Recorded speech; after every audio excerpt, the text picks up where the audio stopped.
He's in good spirits. Okay, thank you.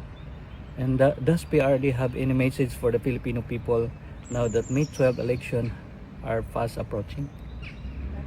He asked for calm and restraint. He knows that there are elections in the offing.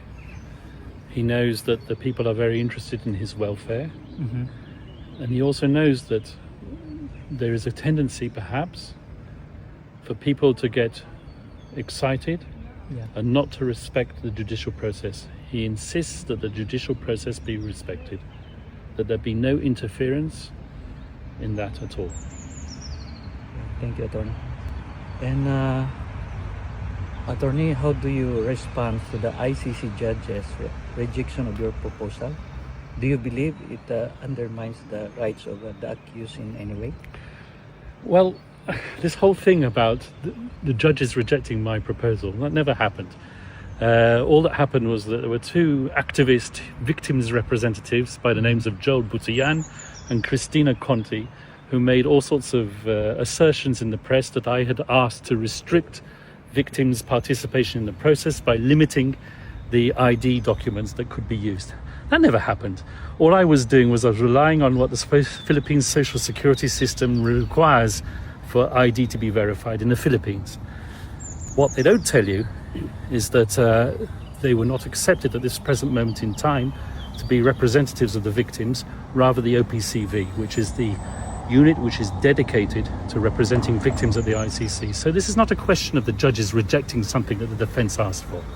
This is the response that the defense made to the VPRS, which is the internal court unit which is responsible for assessing victims' applications. That's all we did. We made observations. We didn't make a request which was rejected. That's a big lie. Yeah. So do you think the ICC sets dangerous precedent by relaxing documentary requirements, particularly in highly politicized cases like this?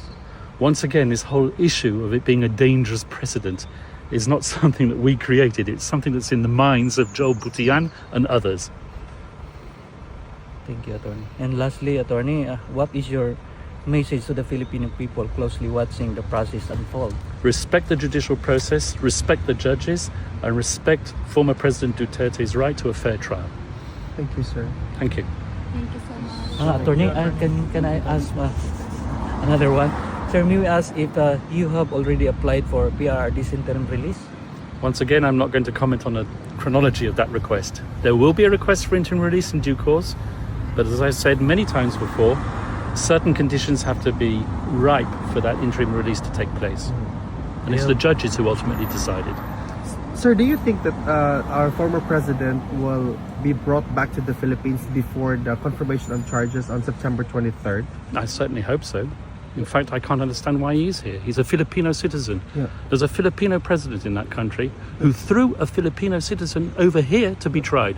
Why isn't he in the Philippines? Why isn't he being tried in the Philippines? Why is there not a Filipino judge who is trying him? Yeah, exactly, sir. Because that's the sentiment of a lot, if not most of the Filipinos, that he is illegally detained here and that our judicial system is fully functioning well. So we don't understand why the ICC actually took cognizance of what's happening right now. Yes, I fully sympathize with that sentiment entirely. Thank you. Sir.